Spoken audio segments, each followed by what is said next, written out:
आकांक्षा महिला संगठन तरफ विश्व साक्षरता दिवस पालित।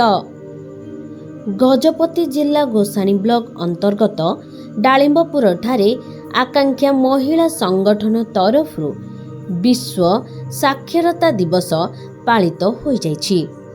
आकांक्षा महिला संगठनर सभापति स्वर्णप्रभा पाठीଙ୍କ अध्यक्षतारे पालित होइतिला एही कार्यक्रम। एही अवसर रे डालिंबपुर ग्राम रे होइथिबा ए सभार संगठन संपादिका मीना कुमारी टहल, उपसभापति अनिता कुमारी मिश्र, उपदेष्टा भाग्यलक्ष्मी नायक मंचासीन थिले। मंचासीन अतिथि माने शिक्षा हेउची देशर प्रत्येक नागरिकंक मौलिक अधिकार अटे।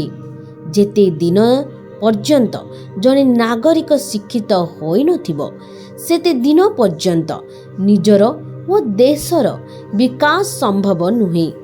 विशेष करे महिला मानकु शिक्षित हेबाकु पड़िबो, जहा फलरे कि परिवार रो प्रत्येक सदस्य शिक्षित होई पारिबे। देशर साक्षरता हार वृद्धि करने सकाशे महिला माने प्रमुख भूमिका ग्रहण करिवार आवश्यक रही बोली निज निज वक्तव्य कहिथिले।